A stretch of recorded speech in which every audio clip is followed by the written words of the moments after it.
présenté par Olivier Bost.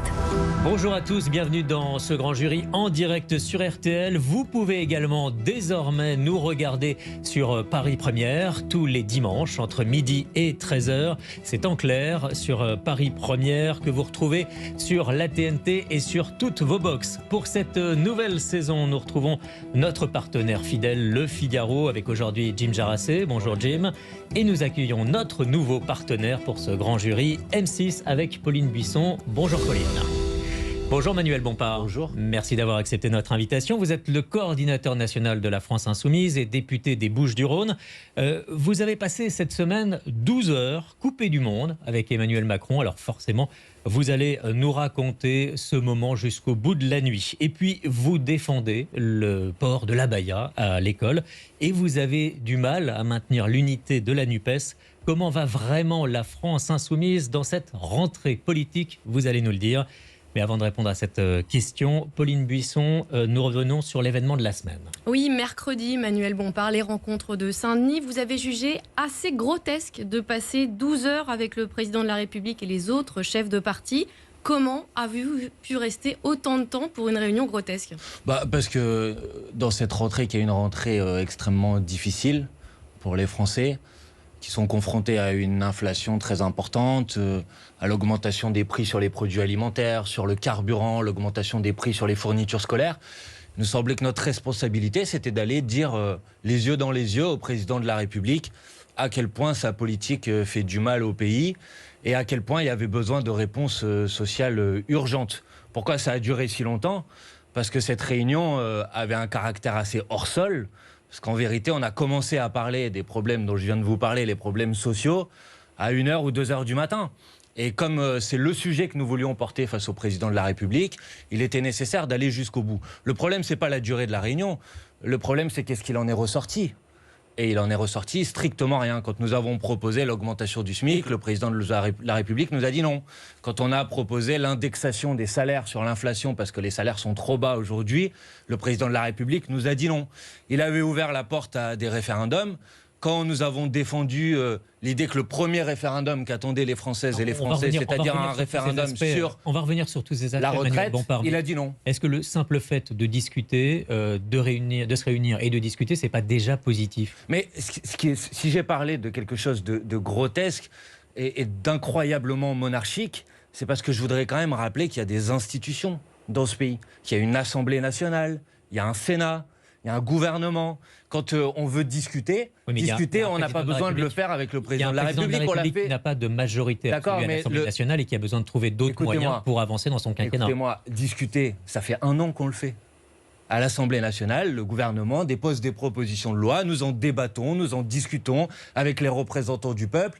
Et je ne vois pas pourquoi le président de la République s'arroge comme ça le droit de contourner l'ensemble des institutions qui existent dans ce pays. C'était à huis clos. Est-ce que ça a changé la nature des échanges? Non, ça ne change strictement rien, hormis le fait qu'ensuite vous allez m'interroger forcément sur ce qui s'est déroulé à l'intérieur. Écoutez, moi ce qui m'intéresse, c'est qu'est-ce qui est ressorti de cet échange qui permet de répondre aux problématiques auxquelles sont confrontés les gens en cette rentrée.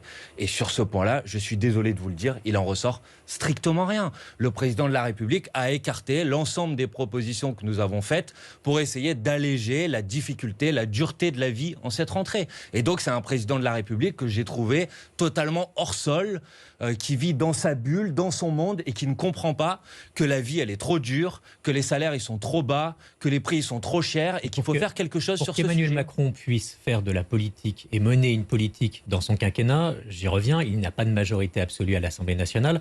Qu'est-ce qu'il peut faire d'autre? Vous voudriez qu'il dissolve l'Assemblée nationale, par exemple? Mais le président de la République, soit il est en capacité de construire une coalition politique qui dispose d'une majorité à l'Assemblée nationale, et dans ce cas-là, il peut dérouler la politique de cette coalition. C'est ce qu'il recherche sur certains. Je m'y opposerai. C'est ce qu'il recherche. Oui, mais monsieur, pour faire une coalition, en prenant des sujets différents et avancer sur des sujets plutôt que créer une coalition. Pour faire une coalition ou pour écouter ou pour faire en sorte qu'il puisse avoir une majorité de députés qui soutiennent sa politique, il faut être capable de faire des inflexions par rapport à la politique qu'il met en place ce qu'il se refuse à faire. Donc à partir de ce moment-là, vous ne pouvez pas demander à des gens de voter en faveur des propositions de loi du président de la République et du gouvernement, alors qu'ils sont opposés à cette politique et que le président de la République leur demande simplement un soutien sans rien changer du cap politique qui est le sien. Donc à partir de ce moment-là, c'est un président qui est... nu, le roi est nu. C'est ça, moi, ce que je retiens de ce qui s'est passé, mercredi. Et il est incapable de trouver une majorité pour soutenir sa politique. Sur le bilan de ces rencontres, Emmanuel Macron a promis de faire un compte-rendu qui pourrait être amendé par les partis politiques. Est-ce que vous attendez ce compte-rendu? Est-ce que vous allez jouer le jeu? Est-ce que vous allez peut-être tenter de le modifier en vue éventuellement de poursuivre ce processus de discussion? Écoutez, dans nos institutions, que je conteste par ailleurs, mais dans nos institutions, les compromis, ça ne se fait pas entre le président de la République et les responsables des organisations et des partis politiques. Le compromis, ça se fait, s'il doit y en avoir, à l'Assemblée nationale. On vote des amendements, il y a des représentants du peuple, il y a des groupes parlementaires qui sont représentés à l'Assemblée nationale. Qu'est-ce que c'est que cette histoire de contourner l'ensemble des institutions existantes comme si c'est le président de la République qui allait comme ça, avec quelques responsables politiques, changer la nature de la politique qu'il faut mettre en place? Les partis n'ont pas de légitimité sur ces sujets? Mais les partis, la Constitution dit que les partis concourent à l'exercice démocratique. Mais pour la politique qui est mise en place, excusez-moi de vous le dire, j'ai l'impression de répéter des évidences. Mais la politique, elle se fait dans nos assemblées. Donc il y a une Assemblée nationale, il y a un Sénat, il y a une navette parlementaire quand l'Assemblée nationale et le Sénat ne sont pas du même point de vue. Et c'est pas monsieur le roi Macron qui décide comme ça en 12 heures, je prends ça ou je prends pas ça. Donc, je trouve ça totalement grotesque. Pardonnez-moi, mais quand je vous écoute faire le résumé de cette rencontre, donc de 12 heures, on le rappelle, j'ai le sentiment quand même que vous n'avez pas pu dire tout ce que vous vouliez dire et que vous en ressortez extrêmement frustré. Est-ce que des moments vous vous dites, j'ai pas marqué des points, j'aurais pas dû participer à ça? Mais non, mais c'est pas le problème, c'est pas qu'on n'ait pas pu dire ce qu'on voulait dire. On a dit ce qu'on avait envie de dire. Le problème, c'est qu'il n'en tient pas compte. C'est qu'il s'en fiche. C'est qu'il continue à mettre en place la même politique. Qu'est-ce qui ressort? Attends, écoutez-moi quand même. Qu'est-ce qui ressort de cette discussion? Quel changement politique ressort? Quelle mesure politique nouvelle ressort? Une nouvelle série de rendez-vous, mais des rendez-vous sur un certain nombre de sujets. Non mais d'accord, mais bon, on n'a pas besoin de se réunir pour se réunir demain. Enfin, le problème, c'est que on a déjà...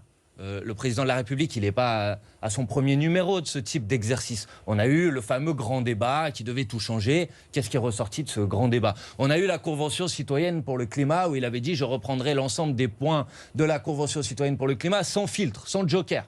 Puis finalement, vous savez bien que l'ensemble des propositions de la Convention citoyenne pour le climat n'ont pas été mis en place. Pour être clair, s'il y a une nouvelle édition de ces réunion de Saint-Denis, de ces rendez-vous de Saint-Denis, vous ne vous y rendrez pas? Clairement, je ne vais pas participer une fois par semaine à ce type de comédie. Moi, je fais ce qui est utile pour le pays. Il n'y aura pas de prochaine fois.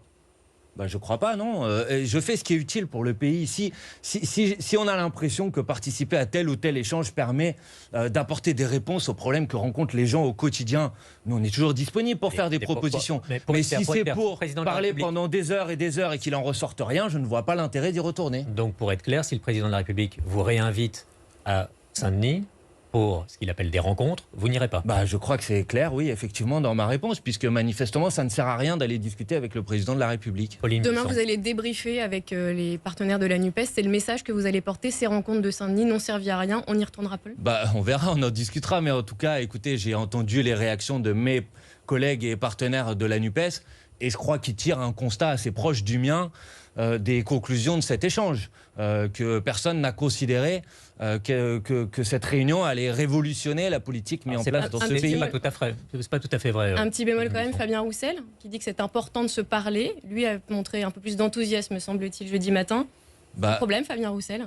Mais Fabien Roussel, c'est pas un problème. Fabien Roussel, il dit bien ce qu'il veut. La question, c'est est-ce que les propositions politiques que nous avons portées ensemble, puisque les différentes formations politiques de la NUPES, on s'était mis d'accord pour y porter des propositions politiques ensemble, est-ce que l'une de ces propositions politiques a reçu un accueil favorable de la part du président de la République? Clairement, ce n'est pas le cas. À la conférence sociale. Mais non, mais alors ça, c'est pareil. Enfin, écoutez, personne ici est un poisson rouge. Vous avez un petit peu de mémoire. Bon, vous vous rappelez ce qu'a dit le président de la République au mois de mars de cette année? Le président de la République, au mois de mars de cette année, a dit « Je vais ouvrir une discussion avec les partenaires sociaux sur les minima des branches qui sont en dessous du SMIC. » Pas seulement, il y a un calendrier, il a dit ça. Social qui est prévu. Non, attendez. Ce que le président de la République essaye de faire croire comme étant un résultat de cet échange de mercredi, c'est l'idée que les branches qui ont des minima en dessous du SMIC, il va falloir discuter avec les partenaires sociaux pour que ce ne soit plus le cas. Cette proposition, c'est précisément exactement la même que celle qu'il a faite au mois de mars de cette année. Et depuis, qu'est-ce qui s'est passé ? Depuis, il y a davantage de branches dans lesquelles il y a des minima sociaux Parce que en le dessous SMIC a du été SMIC. augmenté entre-temps. Mais d'accord, Ouais. mais bon, il l'a dit au mois de mars, et depuis, il y a une situation qui est pire sur Donc, le alors, sujet. qu'est-ce que vous dites ? Vous dites que la conférence sociale, ça ne sert à rien. Je dis, voilà ce que je dis. Le fait qu'il y ait des minima sociaux de branches qui soient en dessous du SMIC, c'est inacceptable et intolérable. Pourquoi ? Parce que le SMIC, c'est le salaire minimum dans ce pays.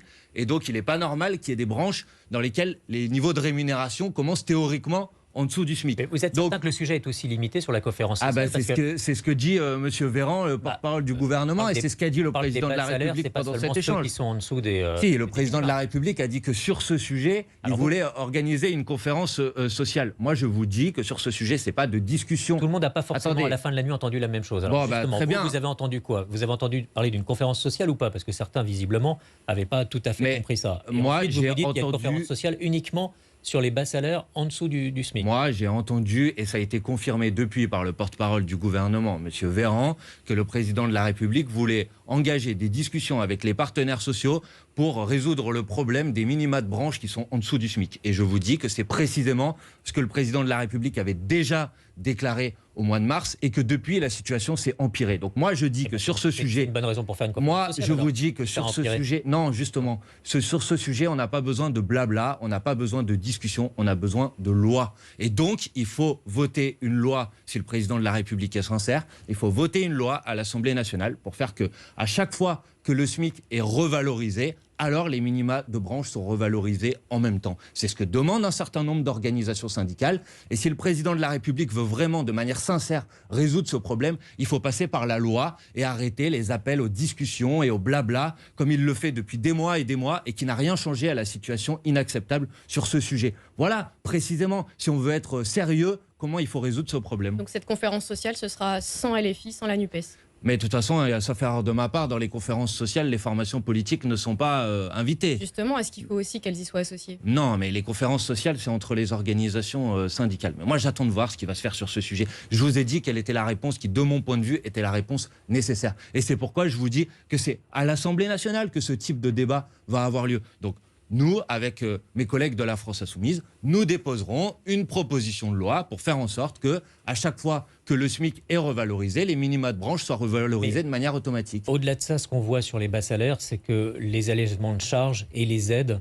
ont tendance à bloquer les gens sur des bas salaires, puisque si les salaires augmentent, finalement, vous perdez une partie des prix, mais à la fin, vous ne gagnez pas plus. Ça, sur ce sujet-là précisément, vous, quelle est votre réponse ? Non, mais moi, je dis que depuis des mois et des mois, alors que depuis 2 ans dans ce pays, les salaires ont augmenté en moyenne de manière plus faible que l'inflation, c'est-à-dire que très concrètement, les Françaises et les Français ont perdu du pouvoir d'achat puisque leurs salaires n'ont pas suivi l'inflation, je dis qu'il faut mettre dans la loi une mesure d'indexation des salaires et des pensions de retraite sur l'inflation. Vous connaissez l'argument contre cette alors dites-moi quel est ça l'argument. alimente l'inflation. Bon, alors tous les économistes vous disent que ce que nous vivons aujourd'hui n'est pas une boucle salaire-prix, ce qui est l'argument que vous êtes en train de développer devant moi, mais une boucle prix-profit. Et à la limite, si c'était que la France Insoumise qui le disait, vous pourriez dire non, ce n'est pas vrai, vous n'avez pas raison. Mais le Fonds monétaire international, dont on ne peut pas dire qu'il soit une officine de la France Insoumise, dit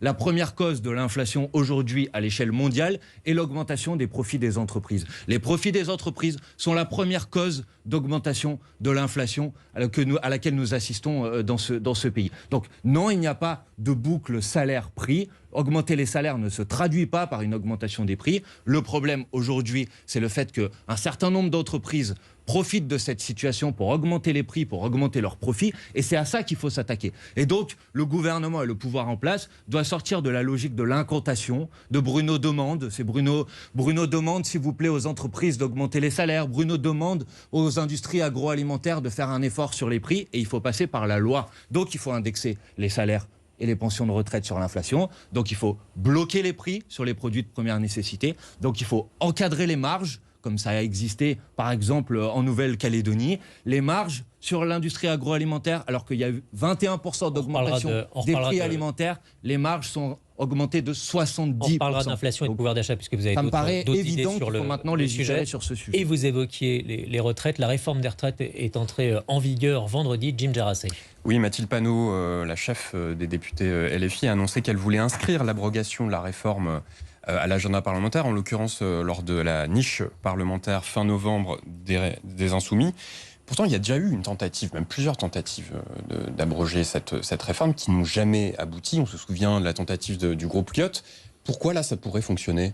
Parce que d'abord, nous avons pris un engagement avec l'ensemble des députés de la NUPES qui est de ne jamais arrêter cette bataille contre la réforme de la retraite et le report de l'âge de départ à la retraite à 64 ans. Il n'est pas temps de passer à autre chose. Non, pas du tout. Et nous nous sommes engagés à faire en sorte d'utiliser l'ensemble des moyens à notre disposition pour obtenir l'abrogation de cette réforme des retraites. Donc nous avons, le groupe Insoumis, une niche parlementaire dans les prochains mois, au mois de novembre, et nous déposerons à cette occasion une nouvelle proposition de loi pour l'abrogation de cette réforme des retraites. Ça marcherait cette fois-ci, puisque vous allez être rattrapé par le principe de vous ne pouvez pas créer de déficit. Or, si vous ramenez la retraite à 62 ans, ça crée naturellement un déficit sur le régime. Donc pourquoi cette d'abord, il ne faut pas refaire l'histoire. La proposition de loi, quand elle a été déposée par le groupe Lyot, au mois de mai ou au mois de juin, elle a été jugée recevable par le bureau de l'Assemblée nationale. La proposition de loi a été jugée recevable. Elle a été rattrapée par l'article 40. Non, ensuite, il y a eu une manœuvre totalement antidémocratique, piloté d'ailleurs directement par le président de la République, pour supprimer un article et ensuite pour empêcher la réintroduction de cet article. Pourquoi ça ne se reproduirait pas avec votre projet de loi à vous ? Parce que nous allons faire en sorte, peut-être par exemple, nous allons en discuter, peut-être que nous proposerons un gage qui permet de montrer qu'il y a des financements alternatifs pour cette réforme des retraites. Vous voulez un exemple ? Ouais. Les dividendes ont bondi cette année. Si vous élargissez l'assiette de financement des cotisations pour la retraite aux dividendes, et que ça ne s'applique pas qu'aux revenus du travail, mais aussi aux revenus du capital, vous faites rentrer dans les caisses du régime de retraite 14 milliards d'euros. 14 milliards d'euros, c'est soi-disant le déficit qui était imaginé à 2030 pour notre système de retraite. Donc je vous mets sur la table une proposition. Si vous élargissez l'assiette des revenus qui sont soumis à cotisation retraite et que vous le faites pour les dividendes versés aux actionnaires, vous n'avez plus aucun problème de financement du régime de retraite. Donc vous voyez, il y a des solutions alternatives. Et c'est faux de faire comme le gouvernement l'a fait pendant toute l'année, de dire que finalement il n'y avait pas d'autre solution et qu'il fallait forcément faire en sorte que les gens travaillent plus longtemps parce que sinon on allait avoir un problème de financement de notre régime de retraite. Il y a d'autres propositions et ce sont ces autres propositions que nous défendrons à l'occasion de notre niche parlementaire. Vous avez demandé un référendum à propos des retraites. Le président vous l'a refusé, mais il y a d'autres options possibles. Oui, est-ce qu'il faut élargir l'article 11 de la Constitution qui limite le recours du référendum aux sujets économiques, sociaux, environnementaux ? Est-ce qu'il faut l'élargir pour qu'on puisse soumettre les retraites au référendum ? Non, mais il n'y avait pas besoin de l'élargir pour soumettre le texte de réforme des retraites à référendum. Il y a besoin de l'élargir, par exemple, pour parler d'immigration. D'accord, mais là, moi, pour l'instant, le point qui m'intéresse, et le point que j'ai défendu devant le président de la République, c'est qu'on fasse un référendum sur la réforme des retraites. Pour le reste, vous m'interrogez sur d'éventuelles modifications constitutionnelles pour faire en sorte qu'on puisse faire des référendums sur des sujets sur lesquels on ne peut pas faire de référendum aujourd'hui. Moi, je vous réponds la chose suivante. Depuis 3 campagnes présidentielles avec Jean-Luc Mélenchon, nous défendons l'idée d'une 6e République à travers la convocation d'une assemblée constituante, c'est-à-dire le fait de construire de nouvelles institutions. Donc je ne vais pas commencer à bricoler dans les institutions de la 5e République. Je défends l'idée d'une nouvelle constitution de la 6e République, qui soit un régime parlementaire, dans lequel il y ait par exemple la possibilité d'avoir un référendum d'initiative citoyenne, que les Françaises et les Français puissent, s'ils sont un certain nombre de signatures, obtenir la convocation d'un référendum, dans lequel il y aurait de la proportionnelle pour les élections, dans lequel il y aurait des droits nouveaux qui sont inscrits dans la Constitution. Donc voilà notre projet sur ce sujet. Pour le reste, les petits bricolages qui visent à satisfaire telle ou telle opposition, je pense qu'ils ne sont pas à la hauteur de la situation. Pas au débat ou au groupe de travail sur les institutions. Mais écoutez, c'est pareil, parce que j'ai l'impression parfois qu'on refait en permanence ces discussions. Quand il y a eu la mobilisation des Gilets jaunes, qu'ensuite il y a eu le grand débat, vous vous en rappelez, le président de la République avait pris un engagement devant les Français. Il avait dit, je vais faciliter le recours au référendum d'initiative partagée. Vous vous en rappelez?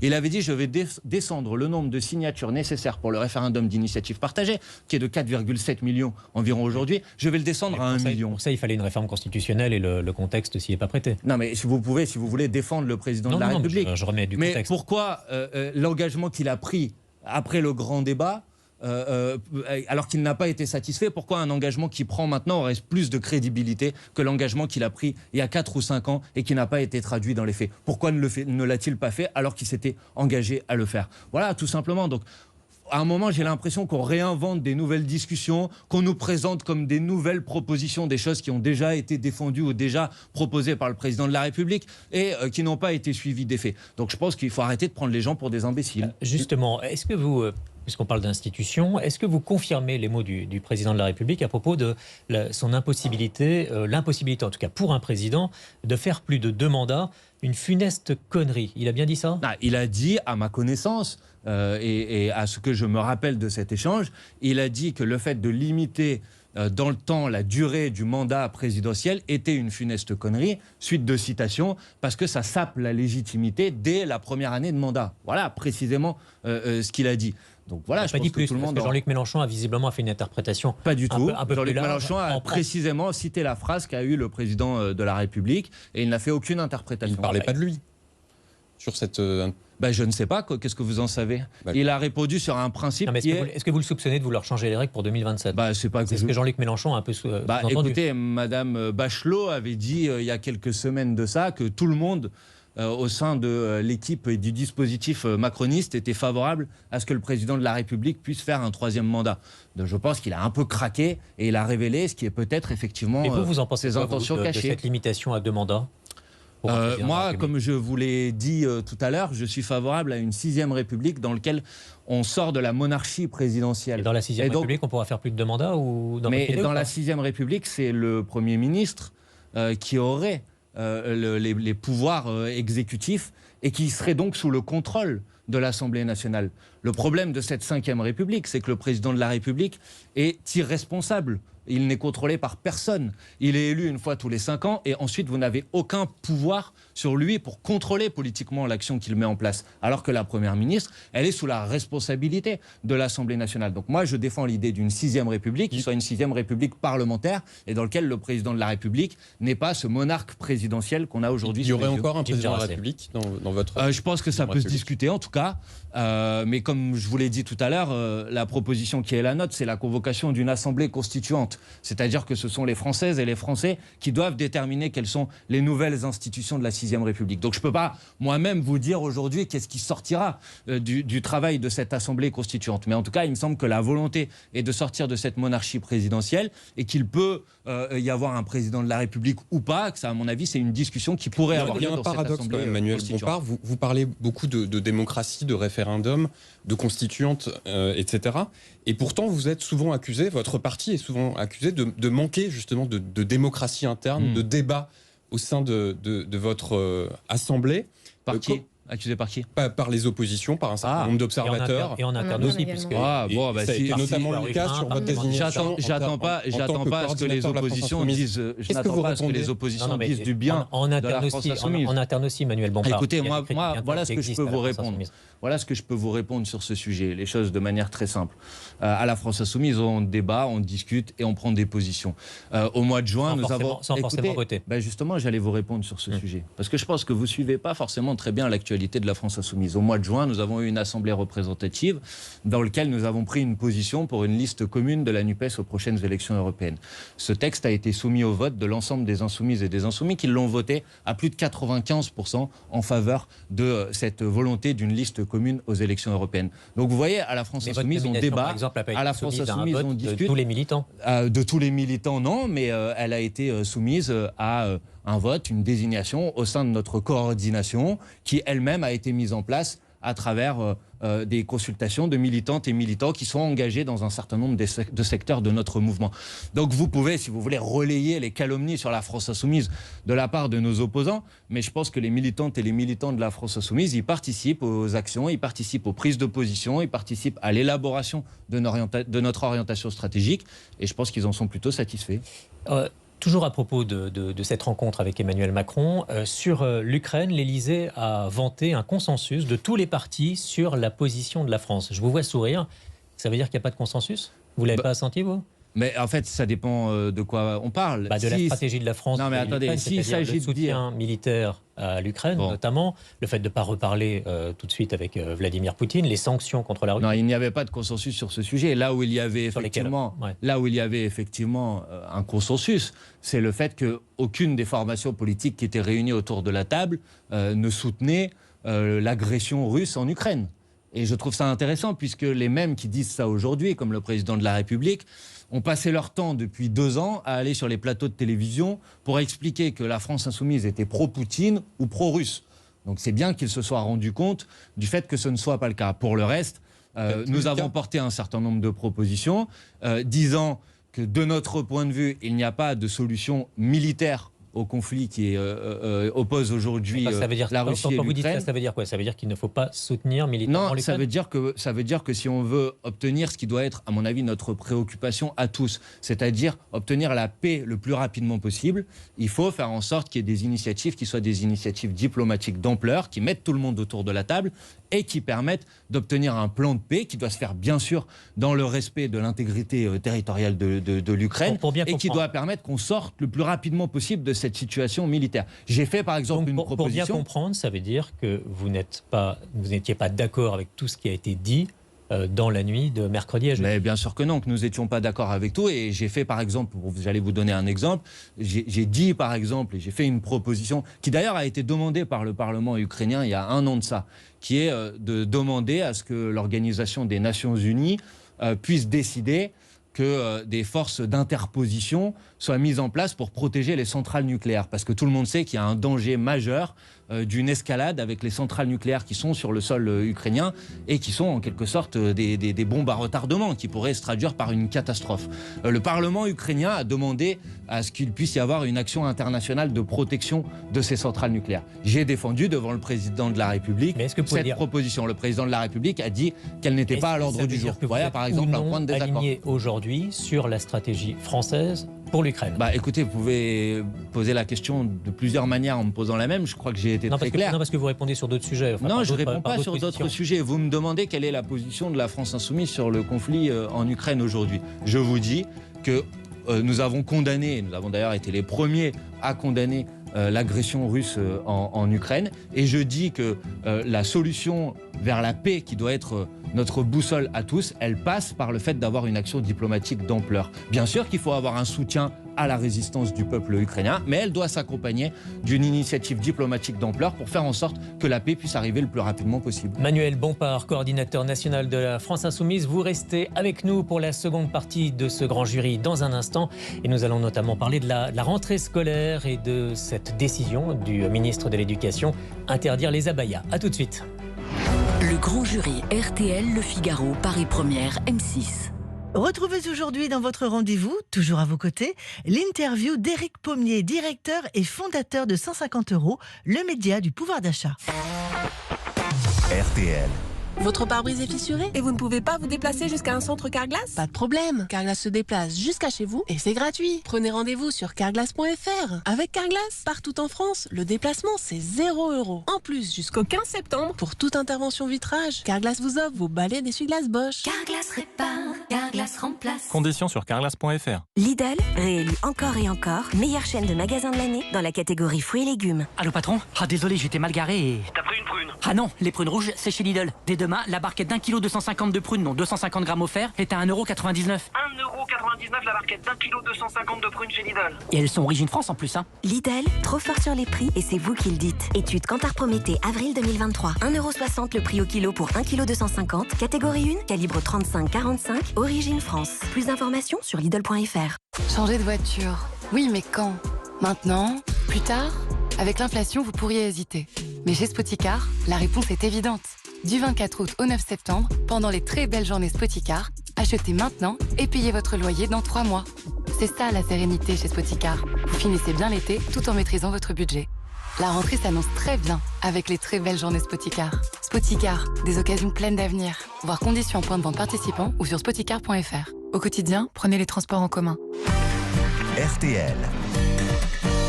RTL, il est 12h30. Les infos, Antoine Cavallierou. Bonjour à tous. Dans un instant, la suite du grand jury RTL, Le Figaro, M6 à suivre sur RTL et sur la chaîne Paris Première disponible sur le canal 41 de la TNT et sur toutes les box. L'invité, c'est Manuel Bompard, député coordinateur de la France Insoumise, qui est notamment revenu sur la réunion cette semaine entre Emmanuel Macron et les chefs des partis politiques. Il était à Saint-Denis. Il regrette une réunion au caractère hors sol. Il estime que rien de concret n'en est ressorti. Et dans une demi-heure, c'est Elisabeth Borne qui prend la parole sur RTL. La première ministre a choisi votre radio pour faire sa rentrée politique. Elle est l'invitée de Focus Dimanche. Elle répond aux questions de Mohamed Bouafsi de 13h à 14h. Elle va faire plusieurs annonces et il n'y aura notamment pas de hausse des prix du tabac en 2024. Le gouvernement, par ailleurs, va interdire les puffs. Vous savez, ces cigarettes électroniques jetables populaires chez les adolescents. L'actualité ce dimanche, c'est aussi ce piéton fauché la nuit dernière à Paris. Il a été renversé par un automobiliste qui fuyait la police. Ça s'est passé dans le nord-est de la capitale. Le conducteur a refusé de se soumettre à un contrôle à Pantin, une commune limitrophe. Il a ensuite abandonné sa voiture dans une rue du 19e arrondissement. Il est toujours en fuite et nous serons sur place dans le flash de 13h. Les sports, le football, je vous rappelle la victoire de Monaco 3-0 contre Lens hier soir. Les Monégasques, leaders provisoires au classement. Et au programme de ce dimanche, l'affiche de gala, évidemment, OL PSG, c'est à 20h45. Les Lyonnais en crise face à des Parisiens revigorés par leur mercato.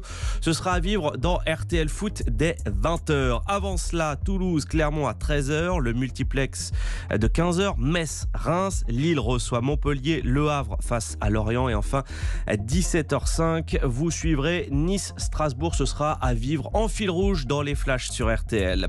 De la Formule 1 aussi au programme, le départ à Monza du Grand Prix d'Italie. C'est à 15h avec une Ferrari en pole position, celle de Carlos Sainz. Dans un instant, la suite du grand jury RTL, Le Figaro, M6. C'est à suivre sur RTL et sur Paris Première. À tous ceux qui trouvent que ce serait bien de retrouver un peu de pouvoir d'achat un jour, ou même 2 jours, ou 3, ou même 4, hein. C'est bien 4.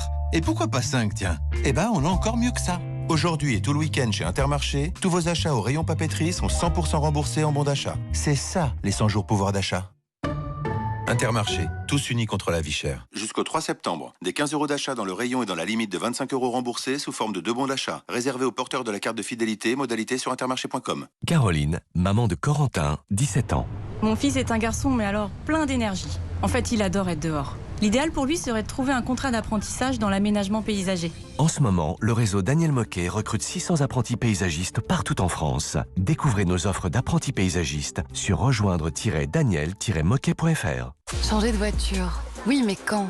Maintenant? Plus tard? Avec l'inflation, vous pourriez hésiter. Mais chez Spoticar, la réponse est évidente. Du 24 août au 9 septembre, pendant les très belles journées Spoticar, achetez maintenant et payez votre loyer dans 3 mois. C'est ça la sérénité chez Spoticar. Vous finissez bien l'été tout en maîtrisant votre budget. La rentrée s'annonce très bien avec les très belles journées Spoticar. Spoticar, des occasions pleines d'avenir. Voir conditions en point de vente participant ou sur spoticar.fr. Pensez à covoiturer.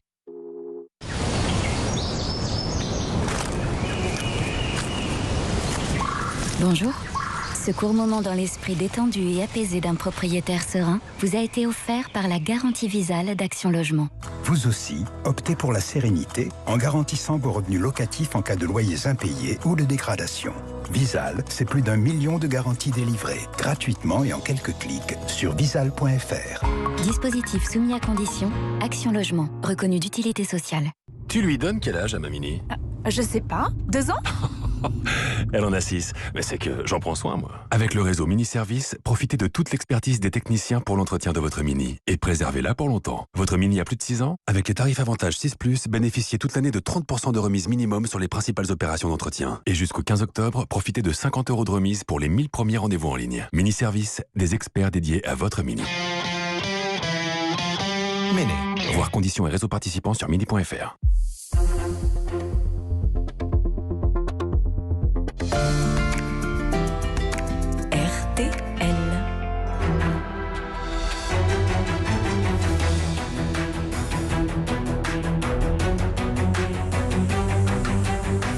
Suite du grand jury, présenté par Olivier Bost.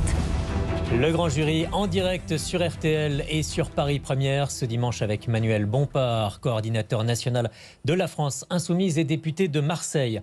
Demain, c'est la rentrée des classes. Les élèves portant des abayas ou des camis ne pourront pas entrer en classe. Jim Jarassé. Oui, c'est une nouvelle décision du ministre de l'Éducation nationale, Gabriel Attal. Beaucoup au sein de vos rangs de la France Insoumise ont qualifié cette décision de stigmatisante, voire d'islamophobe. Est-ce que c'est votre cas ? Oui, clairement. C'est une décision qui vise, en cette rentrée, alors qu'il y a des difficultés très importantes pour l'école, et notamment l'augmentation du prix des fournitures scolaires, sur lesquelles je vais revenir dans un instant. Au moment où on a des difficultés, il s'agit à la fois de parler d'autre chose et à la fois de jeter en pâture une partie de la population qui devient en quelque sorte la chair à canon médiatique, qui masque les vrais problèmes. Clairement, les jeunes femmes, et en particulier les jeunes femmes de confession musulmane, qui vont être confrontées en arrivant à l'école, à savoir si elles ont ou elles n'ont pas la bonne tenue. Et je pense que c'est irresponsable en cette rentrée d'attirer l'attention sur ce sujet. Attendez, je vais venir sur ce sujet, on en parlera tant que vous voulez. Mais d'abord, je vais vous dire. D'abord, je vais vous dire que le prix des fournitures scolaires augmente de 11%, qu'il a manqué 3000 enseignants au dernier concours de recrutement de l'éducation nationale, que les enseignants dans ce pays, ils sont payés en moyenne 10%, de 10% inférieur à la moyenne de l'OCDE. Ça, c'est les vrais problèmes de l'école. Et là, vous êtes en train de m'interroger, à cause du ministre Attal qui a mis ce sujet sur la table, sur une situation qui concerne 0,25% des établissements scolaires et 0,06% des élèves. Voilà de quoi on est en train de parler. Voilà de quoi on est en train de parler, alors qu'il y a des gens qui ont la boule au ventre, de savoir si demain ils auront un prof pour leurs élèves, si pour leurs enfants, si leurs enfants ils auront des trousses et des stylos pour pouvoir étudier dans des bonnes conditions. Ça, c'est les sujets de la rentrée. Donc, le reste, c'est une diversion et une stigmatisation insupportable. Qu'est-ce que vous dites à Gabriel Attal, qui sera d'ailleurs l'invité du 1945 ce soir sur M6 ? Qu'est-ce que vous lui dites ? Qu'il s'est trompé de combat ? Non, à Gabriel Attal, je lui dis je lui pose la question suivante. Le prix des fournitures scolaires a augmenté de 11%. De 11%. Il y a des gens qui ne savent pas si leurs enfants vont pouvoir étudier dans des bonnes conditions. Nous avons mis sur la table une proposition. La proposition, c'est la prise en charge par la puissance public des fournitures scolaires. Le coût est de 7 milliards d'euros. 7 milliards d'euros, c'est 4% de la fortune supplémentaire accumulée par les 500 plus riches l'année dernière. Donc la question que je lui pose à Gabriel Attal, elle est très simple. Est-ce qu'il est prêt à reprendre cette proposition de loi pour faire en sorte que tous nos élèves puissent étudier à partir de demain dans des bonnes conditions ? Et sur l'abaya, c'était un problème qui était soulevé par les chefs d'établissement. Il ne fallait pas en parler, il fallait pas répondre à leurs interrogations. Les chefs d'établissement, ils demandaient une clarification.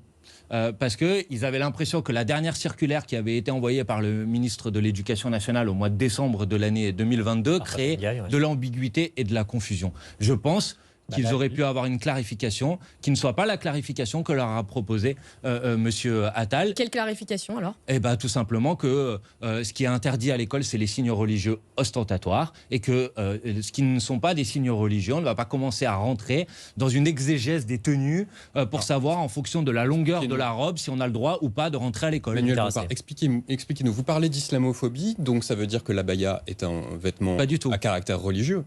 Pas du tout, mais vous avez un problème de logique parce que j'ai déjà entendu cet argument à plusieurs reprises. Je vais vous répondre de manière très simple. Si vous voulez déterminer maintenant à la place des religions quels sont leurs vêtements, leurs signes religieux, alors on va avoir un problème. Le principe de la laïcité, c'est que l'État reste indifférent vis-à-vis des religions. Et donc ce sont les religions elles-mêmes qui déterminent quels sont les signes religieux et quels sont les signes qui ne le sont pas. L'abaya qui veut simplement dire une robe, parce que je vois qu'on aime bien utiliser le terme abaya, donc moi je parlerai de robe longue, commencer à interdire l'entrée pour des jeunes filles en robe longue à l'école, je trouve qu'on rentre dans une logique qui est totalement extraordinaire. Manuel Bompard, il y a un islam radical qui à un moment a poussé sur le voile, qui aujourd'hui effectivement instrumentalise un autre vêtement, ça vous pouvez pas nier. Mais donnez la parole aux jeunes femmes en question. Et vous allez avoir des jeunes femmes qui vont porter des robes longues alors qu'elles ne sont même pas de confession musulmane. Et pourquoi je vous dis, monsieur, que cette décision va se traduire par une stigmatisation à l'égard des personnes de confession musulmane ? Pour une raison très simple, c'est que vous allez avoir beaucoup de mal à distinguer ce qui est une abaya d'une robe longue, d'une autre robe longue. Et donc, comment va se faire cette distinction ? Comment vous allez considérer que ça c'est acceptable et que ça ne l'est pas ? Et comment vous allez le faire ? Vous allez le faire en fonction de la religion présupposé de la personne que vous avez en face de vous. Et donc oui, ça va se traduire par des formes de stigmatisation qui sont insupportables et inacceptables. Je pense que le ministre de l'Intérieur est irresponsable, le ministre de l'Intérieur, le ministre de l'Éducation nationale, excusez-moi, est irresponsable en mettant ce sujet sur la table en cette rentrée. Quand Mathilde Panot, qui est la patronne des députés LFI, a parlé de police du vêtement, est-ce qu'elle ne s'est pas trompée? Parce que la police du vêtement, il y en a une, elle est en Iran. Et alors ? Bien sûr qu'il y a une police du vêtement en Iran et c'est inacceptable. Et ce que demandent les femmes iraniennes, et je les soutiens totalement, c'est de pouvoir se vêtir comme elles le souhaitent. Vous assumez tout simplement. cette comparaison. Maintenant, la question que je vais vous poser, c'est que, puisque vous présentez cette mesure comme étant une mesure qui va faciliter le travail des directeurs d'établissement, je vais vous demander comment les directeurs d'établissement vont devoir distinguer ce qui est de l'ordre d'une robe longue portée par des gens parce qu'il y aurait une signification religieuse et quelqu'un d'autre qui va porter une robe longue qui sont vendues aujourd'hui dans toutes les boutiques de ce pays, y compris même par des marques de mode qui vendent aujourd'hui des robes longues de cette nature. Vous allez demander au directeur d'établissement de venir avec des mètres à l'entrée de l'établissement pour savoir si la robe est trop longue pour qu'on puisse rentrer ou pas. Vous rentrez dans une logique qui est une logique de laquelle on ne sortira jamais. Et d'ailleurs, puisque certains parlent de la loi de 1905 et de la laïcité, je vous rappelle que dans les débats à l'époque, au moment de la mise en place de la loi de 1905, il y a eu un débat sur l'interdiction de la soutane dans l'espace public. Et à l'époque, les promoteurs de la loi de 1905 ont dit il ne faut pas qu'on aille dans cette direction parce que si on interdit la soutane,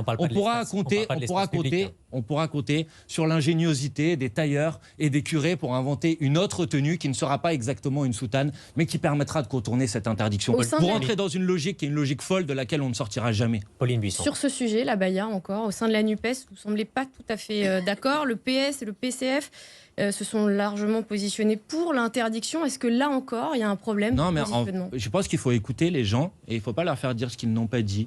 J'ai entendu par exemple Stéphane Troussel, qui est le président du conseil départemental socialiste de Seine-Saint-Denis, dire que l'interdiction de l'abaya était une faute politique.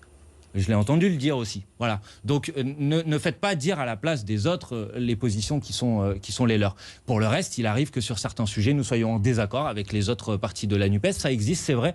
Mais moi, je défends les positions qui me paraissent justes pour le pays, tout simplement. Elisabeth Borne dit aujourd'hui sur RTL, je vois bien qu'il y a de la manipulation et des tentatives de provocation de la part de certains. Et elle dit, je pense à la France insoumise. Mais c'est de la provocation. Mais écoutez, c'est pas moi qui ai décidé une semaine avant la rentrée scolaire, de prendre cette disposition et cette mesure d'interdiction de la robe longue. C'est pas moi. C'est le ministre Attal. Donc s'il y a quelqu'un qui provoque et qui met de l'huile sur le feu en cette rentrée, Madame Borne, il vaut mieux qu'elle regarde à l'intérieur de son gouvernement. Dernière question sur le sujet. Qu'est-ce que vous répondez à ceux qui disent qui vous accusent finalement de faire du clientélisme électoral à travers ces prises de position? Ça me fait beaucoup rire. En clair, de viser un vote communautaire. Ça me fait beaucoup rire.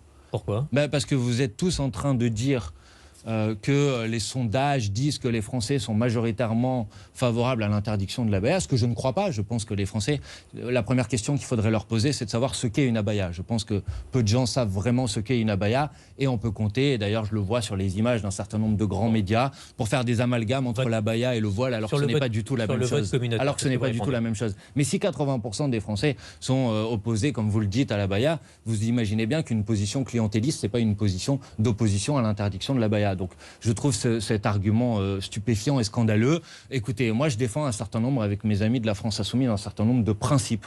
Et je pense qu'on a le droit de défendre ces principes et qu'on n'est pas obligé d'être immédiatement taxé de clientélisme ou de communautarisme comme le fait Madame Borne. Donc Madame Borne, elle devrait arrêter de jeter de l'huile sur le feu et elle devrait faire son travail. Et faire son travail, c'est faire en sorte que les élèves ils puissent étudier à partir de demain dans des bonnes conditions. Parce que moi, j'aimerais savoir s'il va bien y avoir un prof en face de chaque salle de classe. Et je voudrais savoir s'il va y avoir bien des trousses, des stylos et des cahiers pour chaque élève pour pouvoir étudier. Voilà sur quoi moi j'attends Madame Borne, plutôt que d'aller alimenter des polémiques ridicules. À propos de l'éducation nationale, mais du lycée pro, Jim Jarassé. Oui, aujourd'hui, 60% des bacheliers issus du bac pro ne trouvent pas de travail dans les 6 mois après leur sortie d'études. Emmanuel Macron a proposé donc une réforme du lycée professionnel qu'il a à nouveau défendue vendredi. Est-ce qu'il ne faut pas justement revoir l'offre de ces lycées professionnels? Mais d'abord, Monsieur Macron, il a mis en place des réformes sans qu'on puisse en débattre et en discuter. On n'en a pas débattu de cette question du lycée professionnel, qui est pour nous une question extrêmement importante. Deuxièmement, écoutez, sur la question de la politique éducative depuis 5 ans, franchement, on a un pouvoir macroniste qui ne sait pas où il habite. Je rappelle qu'il est en train d'annoncer, qu'il a annoncé il y a 2 semaines dans une interview dans Le Point, qu'il allait revenir sur un certain nombre de réformes qu'il avait lui-même mis en place pendant son premier sur les mandat. dates du bac et des spécialités pour le bac. Mais là, on parle du bac. Sur le lycée professionnel, nous avons fait une proposition de loi sur ce sujet. Je vous renvoie à notre programme. C'est rétablir notamment le bac pro en 3 ans, comme c'était le cas auparavant. Parce que, effectivement, le bac pro, c'est une filière qui est une filière extrêmement importante. Et c'est une filière de laquelle on va avoir particulièrement besoin, notamment parce qu'on va être confronté à un défi immense qui est le défi de l'urgence climatique et donc de la bifurcation écologique. Et si on veut avoir une bifurcation écologique qui soit à la hauteur de l'ambition et du défi de l'urgence climatique qui est devant nous, on va avoir besoin d'un certain nombre de changements de nos modes de production, d'un changement de notre modèle de consommation et de production énergétique qui nécessite des gens qui sont formés pour organiser cette transition. Donc oui, on a besoin d'avoir beaucoup plus d'attention pour le lycée professionnel et certainement pas de le détruire comme a contribué à le faire le président de la République ces dernières années. Et Gérald Darmanin, cette semaine, dans une note révélée cette semaine, a demandé au préfet une fermeté systématique pour expulser des logements sociaux les délinquants auteurs de violences urbaines. Est-ce qu'il faut éloigner les fauteurs de troubles des lieux où ils vivent ? Écoutez, je vous rappelle quand même un principe élémentaire de notre Constitution. Ça s'appelle l'individualisation des peines. Les sanctions collectives, les peines collectives, ça n'existe pas en France. Il s'agit d'appliquer des décisions pour des fauteurs de troubles. Quelles décisions ? C'est-à-dire de les expulser d'HLM. Et sur la base de quoi ? Parce que vous pensez que dans une famille dans laquelle il y a plusieurs enfants, parce qu'un des enfants a fait une bêtise, il faut que ça soit le petit frère ou la petite sœur qui se retrouve à la rue le lendemain. Vous pensez que c'est une mesure intelligente de faire ça ? Vous pensez que ça va produire du fait que ces jeunes-là, ensuite, ils vont pouvoir réussir dans la vie, qu'ils vont pouvoir aller à l'école et avoir une bonne formation, qu'ils vont pouvoir s'insérer dans la société ? Vous avez l'impression que ça va résoudre le problème ? Je trouve cette mesure ignoble, je trouve cette mesure absurde et je la trouve contre-productive. Et M. Darmanin devrait arrêter de sacrifier l'ensemble des principes élémentaires de l'état de droit sur l'autel de ses ambitions présidentielles. Voilà ce que j'ai à vous dire. Avec la CGT, vous appelez à défiler de nouveau dans la rue. Ça sera le 23 septembre. Jim Jarassé. Oui, est-ce que vous pensez... commençons par décrire les mots d'ordre de cette manifestation. Donc, pour réclamer une réforme de la police et plus de justice sociale dans les quartiers populaires. Sur la police, justement, est-ce que vous pensez que c'est le problème de la rentrée ? Écoutez, la séquence qu'on a connue au mois de juin et au mois de juillet avec la mort du jeune Naël et ensuite les révoltes populaires auxquelles on a assisté, j'ai bien compris qu'il y a parmi les observateurs et parmi les membres de la minorité présidentielle la volonté de parler de tout sauf du fait générateur de ces événements. Mais parce que j'essaye d'être rationnel, quand on veut apporter une réponse à un problème, on essaye de comprendre d'abord ce qui s'est passé, ce qui a produit ce problème et d'apporter une réponse à ce problème. Et ce problème, c'est le fait que depuis la modification de la loi en 2017, il y a eu 5 fois plus de personnes qui sont mortes suite à des refus d'obtempérer qu'avant cette loi et qu'il y a eu l'année dernière une personne morte en France suite à des refus d'obtempérer par mois, alors qu'il y en a eu une en 10 ans en Allemagne. Donc oui, bien sûr, il faut une réforme qui soit une réforme en profondeur de la police. Il faut abroger cette loi de 2017. Il faut s'attaquer au problème du racisme dans la police et qui n'est pas pointé que par la France insoumise. L'ONU dit qu'il y a un problème de racisme dans notre pays. Vous dites l'ONU dit qu'il y a un problème structurel de racisme dans la police en France. Le défenseur des droits a publié un rapport qui dit que quand vous êtes identifié d'origine ou de couleur de peau noire ou arabe, alors vous avez 20 fois plus de chances d'être contrôlé qu'une personne qui n'est pas identifiée comme telle. Est-ce que vous pensez que c'est pas un problème, qu'on ne doit pas en parler ? Si, je pense qu'on doit en parler. Et j'en ai parlé d'ailleurs au président de la République. Je lui ai dit qu'il fallait s'attaquer à cette question et qu'il ne pouvait pas faire comme si ce qui s'était passé au mois de juin et au mois de juillet devait être traité uniquement à travers les causes et à travers les conséquences et pas à travers les causes. Il a répondu rien. Voilà, comme d'hab, comme sur le reste. Ils considèrent que ce sujet est tabou, qu'on ne peut pas en parler. Nous voulons en parler. Et c'est pourquoi nous appelons tout le monde à nous mobiliser. Des mots sur ce sujet-là. Écoutez, la loi de 2017, il n'a pas répondu. Je lui ai posé la question de la modification et de l'abrogation de la loi de 2017. Il n'a tout simplement pas répondu sur ce sujet. Et sur la question du racisme dans la police, de mémoire, parce que cette discussion était longue, il a dit qu'il pouvait arriver qu'il y ait des cas de racisme dans la police. J'observe qu'il ne dit donc pas précisément pas la même chose que le préfet de police de Paris, M. Nunez, disait qu'il n'y avait pas de racisme dans la police, mais en gros que les dispositifs existants étaient suffisants. Voilà. Et ensuite, sur la question de l'IGPN, parce qu'une de nos revendications, c'est faire en sorte qu'on substitue à l'IGPN aujourd'hui une autorité de contrôle indépendante, comme ça existe dans un certain nombre d'autres pays en Europe. Il a dit qu'il y avait déjà eu une réforme de l'IGPN et qu'elle était suffisante. Voilà, pour être tout à fait exhaustif. On va maintenant parler d'un prochain rendez-vous électoral. Donc je donne rendez-vous le 23 septembre dans cette manifestation, c'est important de le dire. On va parce que ces mots d'ordre sont juste du prochain rendez-vous électoral des européennes. Voulez-vous que Ségolène Royal soit votre tête de liste aux prochaines élections européennes en juin prochain? Bon, écoutez, la position de la France Insoumise, elle est très simple. Elle a été exprimée depuis plusieurs mois. Oui, et je vous disais tout à l'heure. Attendez, mais je vais vous y répondre. Je vous disais tout à l'heure que d'ailleurs nous avions voté les Insoumis sur ce sujet. Nous sommes favorables à une liste commune de la NUPES pour les prochaines élections européennes. Et ce n'est pas seulement la France Insoumise qui défend cette perspective. Attendez, c'est pas seulement la France Insoumise qui défend cette perspective, puisque quand vous interrogez les électeurs de la NUPES, ils sont à 82% favorables à une liste commune de la NUPES aux élections européennes. Détail, c'est plus compliqué que ça. J'observe. Non, c'est pas plus compliqué que ça. Parce que les militants. Non, c'est pas plus compliqué que ça. Les militants écolos, eux, ne sont pas favorables à une alliance. Je vous dis que les électeurs de la NUPES, puisque vous avez l'habitude de publier des sondages, les électeurs de la NUPES, ils sont... Le premier sondage qui a été publié sur ce sujet... Vous réfutiez le précédent sondage dans cette émission. Mais je ne réfutais pas le précédent sondage. Je vous prenais dans votre piège. J'essayais de vous mettre vous-même dans votre piège. Mais en l'occurrence, là, vous m'interrogez sur la liste commune de la NUPES aux élections européennes. Je vous mets au défi de me trouver un sondage parmi les électeurs de la NUPES qui dit qu'une majorité des électeurs de la NUPES ne sont pas favorables à une liste commune pour les élections européennes. Donc, j'en viens à votre question. Nous défendons l'idée d'une liste commune de la NUPES. De ce point de vue-là, nous apprécions positivement le fait qu'un certain nombre de figures ont pris position pour cette liste commune aux européennes. C'est le cas de Ségolène Royal, c'est le cas de Benoît Hamon, c'est le cas d'un certain nombre de députés socialistes, ce qui montre que les débats avancent sur ce sujet. Et je note que Olivier Faure lui-même, le premier secrétaire du Parti socialiste, la semaine dernière à Blois, a dit que dans l'hypothèse où ceux qui le refusent aujourd'hui, c'est-à-dire les écologistes, finalement changer d'avis, lui, il serait favorable à ce qu'on participe aux discussions pour mettre en place une liste commune de la NUPES aux élections européennes. Maintenant, en ce qui concerne Ségolène Royal, soyons très clairs, Ségolène Royal fait une proposition. C'est sa proposition.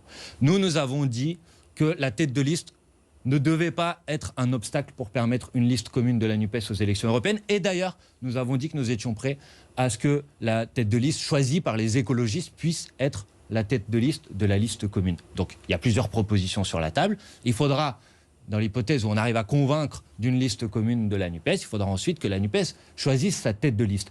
Toutes les initiatives qui vont dans le sens de la liste commune aux élections européennes vont dans le bon sens. Et la question de la tête de liste... Est-ce que vous pensez que Ségolène Royal lève des obstacles à une alliance? Mais ça, c'est pas à moi qu'il faut poser cette question. Est-ce que c'est pour déstabiliser finalement les écologistes, les socialistes? C'est ça la stratégie derrière? Mais attendez, c'est à Ségolène Royal qu'il faut poser la question puisque c'est sa proposition. C'était pour pas le coordonné du tout. Non. Pardon? Vous assurez que ce n'était pas du tout coordonné? Le fait qu'elle allait prendre position pour la liste commune aux élections européennes faisait partie effectivement de notre discussion. Pour le reste, elle fait une proposition, elle, en disant « je me propose comme tête de liste pour conduire cette liste-là ». Je vous dis maintenant, si vous voulez savoir si c'est de nature à lever ou à dépasser un certain nombre de blocages, c'est à nos partenaires de la NUPES qu'il faut poser cette question, pas à moi. Voilà, pour être très simple. Donc, nous sommes favorables à la liste commune de la NUPES aux élections européennes. Nous avons déjà dit que nous étions prêts à ce que la tête de liste ne soit pas issue des rangs insoumis. Il y a un certain nombre de propositions qui sont sur la table. Je pense que la question de la tête de liste n'est pas la question centrale. On a besoin de cette liste commune parce que l'ensemble des enquêtes d'opinion montrent que s'il y a une liste commune de la NUPES aux élections européennes, on peut battre les macronistes et on peut battre l'extrême droite et offrir un point d'appui et une alternative au pays. Pardon, Manuel Bompard, mais les sondages et les enquêtes d'opinion montrent également que si vous partez éclaté, eh bien, peut-être que vous pourriez obtenir plus de voix aux élections européennes. Il y a un sondage qui est publié ce matin dans le JDD, réalisé par l'IFOP. Les partis de la NUPES éclatés obtiendraient 32% en cumulé contre 27% pour une liste d'union. C'est un constat implacable. Ouais, c'est implacable. 27%, ça permet de battre la liste macroniste et la liste du Rassemblement national. Maintenant, si vous êtes en train de me dire que l'enjeu des élections européennes, c'est de savoir si on va avoir 1 ou 2 sièges de plus de la NUPES, personnellement, je pense que ce n'est pas l'enjeu. Je pense que l'enjeu, c'est de savoir si, au soir des élections européennes, le tableau politique qui apparaît, c'est qu'il y a 2 forces politiques qui sont devant, qui sont l'extrême droite et le pouvoir macroniste en place, ou est-ce que ce qui l'emporte, c'est la NUPES, et donc la possibilité de dire au pays, vous avez la possibilité... Pour dire les choses, votre crainte, c'est s'il y a un désaccord et que vous partez éclaté à gauche, c'est que vous allez vous recompter quelque part à gauche. Mais non, mais mon problème, c'est pas de me recompter. Mon problème, c'est qu'on ne fait pas ça pour nous-mêmes. Écoutez, si on voulait faire une liste de la France insoumise aux élections européennes, on a de quoi, dans nos rangs, on a des très bons députés européens qui ont fait un travail formidable. On a de quoi faire 3 ou 4 listes, c'est pas mon problème. La question, c'est qu'est-ce qui est utile pour le pays, qu'est-ce qui est utile pour les gens. Les gens, ils sont en recherche d'alternatives. Moi, je leur dis que s'il y a une liste commune de la NUPES aux élections européennes, au lendemain des élections européennes, tout le monde se dira, on n'est pas condamné à choisir entre le macronisme qui s'extrême droitise et l'extrême droite qui se banalise. Voilà, vous avez une alternative, vous avez un point d'appui pour le pays. Voilà, à mon avis, ce qui doit être notre responsabilité. Et j'observe que d'ailleurs, les macronistes, par exemple, eux, alors qu'ils ont 3 partis différents au sein de leur minorité présidentielle, ils vont travailler au fait de déposer une liste commune. Et personne ne dit c'est un parti unique. Donc la NUPES n'est pas un parti unique, il y a plusieurs partis à l'intérieur. Mais il faut qu'on fasse en sorte de pouvoir présenter cette liste commune. Lors des universités d'été de la France Insoumise, François Ruffin a lancé un avertissement sur ce qui est finalement votre stratégie depuis longtemps avec Jean-Luc Mélenchon, la radicalité. Il a dit, quand on me dit radicalité, radicalité, je vous demande, est-ce qu'il s'agit d'être applaudi par une AG de sociaux à Nanterre ou bien de convaincre en Moselle et partout dans le pays? Ce n'est pas la première fois que François Ruffin interroge finalement cette stratégie. Qu'est-ce que vous lui répondez? Mais je pense que personne n'a pour stratégie. Je pense que personne n'a pour stratégie d'être uniquement applaudi dans une AG de je ne sais quoi, ce que je trouve par ailleurs pas très sympathique pour les AG, mais à la limite c'est pas très grave. Je pense qu'on est tous avec la même boussole. L'idée c'est que le programme politique qui est le nôtre, qui est radical dans les propositions qu'il défend, mais parce que les problèmes auxquels on est confronté sont radicaux, de faire en sorte que ce programme puisse arriver demain aux responsabilités. Pour François Ruffin, ça vous maintient dans une culture minoritaire. Mais écoutez, on est tellement dans une culture minoritaire que quand vous interrogez les Françaises et les Français sur les propositions de notre programme, ce que nous avons fait la semaine dernière en cette rentrée, vous en avez 80% qui sont d'accord avec nous pour augmenter le SMIC. Vous en avez 88% des Français qui sont d'accord avec nous pour indexer les salaires sur l'inflation. J'ai fait une proposition tout à l'heure pour l'école 100% gratuite, proposition qu'on a déposée à l'Assemblée nationale. Elle est soutenue par 75% des Françaises et des Français. Donc, il ne faut pas caricaturer le travail qu'est le nôtre. Nos députés à l'Assemblée nationale, ils font un travail sérieux. Ils ont été le groupe le plus présent à l'Assemblée nationale. Ils ont déposé le plus de propositions de loi. Et on va continuer à faire notre travail de conviction. Ce grand jury, merci à vous. En direct sur RTL. Et Paris Première à la semaine prochaine. Bon dimanche. Le grand jury RTL Le Figaro Paris